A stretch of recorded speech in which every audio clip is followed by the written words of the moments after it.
four phones, the Samsung Galaxy S4 range, with the S4 itself, the S4 Active, the S4 Mini and the S4 Zoom. Four very different phones, but what is different about them?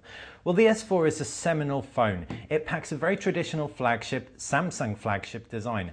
5-inch Full HD screen, all the specs, bells and whistles you could ask for. The S4 Active takes most, if not all of these specs, the key specs at least, and then adds some ruggedness to it. So this thing can be dropped in water and it's dust proof as well. Really impressive. The S4 Mini is a little bit more of a traditional variant. Rather than add ruggedness to it, instead you've got this smaller chassis, a 4.3-inch screen, and altogether a more broadly appealing phone.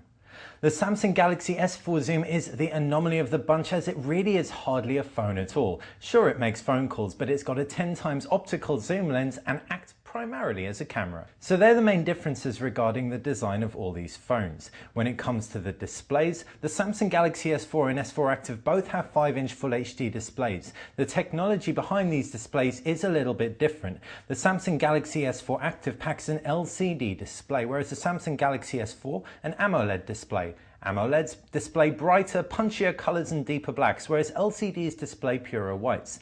Which one's right for you? Well, that'll depend. If you read a lot of websites, you may prefer the Samsung Galaxy S4 Active. Pictures and videos, however, will look richer on the original S4. The Galaxy S4 Mini and S4 Zoom both have QHD Super AMOLED displays. Again, bright and punchy, but not the sharpest out there. Still, perfectly respectable mid-ranges.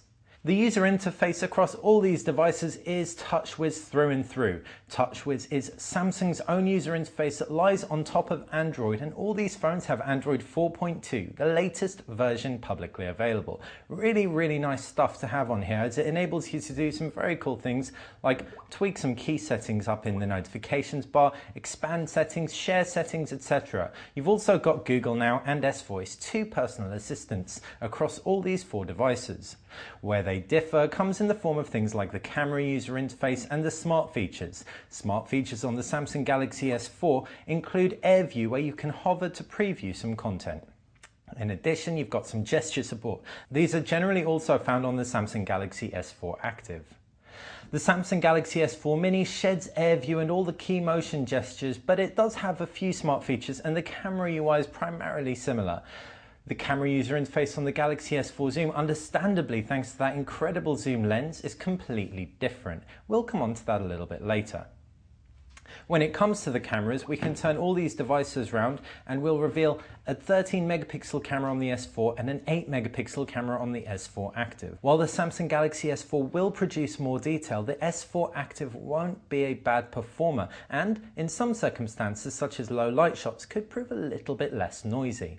The Samsung Galaxy S4 Mini packs the same sensor as the S4 Active and produces similar results.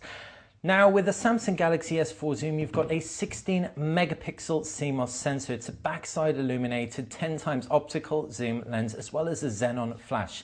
Really impressive, and it's backed up with a very striking camera user interface.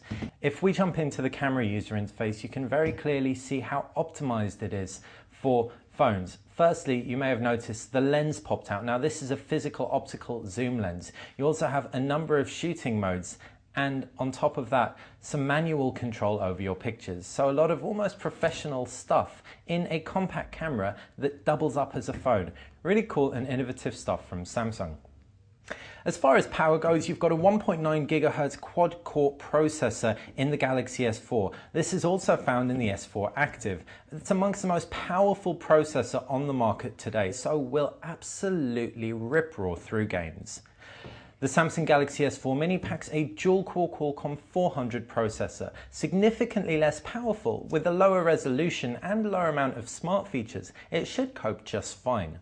You've got a 1.5 GHz dual-core processor in the Galaxy S4 Zoom. We thought this might give us a few issues when it comes to the huge 16 megapixel photos, and indeed the gallery application is quite slow to function. As you can see, it takes a while to load every now and then.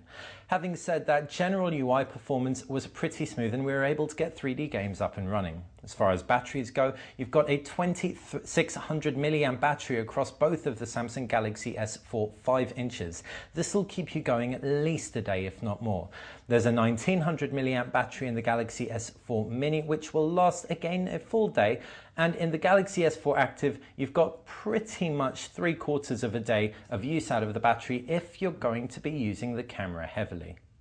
So that wraps up the Samsung Galaxy S4 range. We've got the Galaxy S4, the Galaxy S4 Active, the Galaxy S4 Mini and the Galaxy S4 Zoom. If you've got any questions, please file them in the comments section below. Thanks for watching GiftGaff.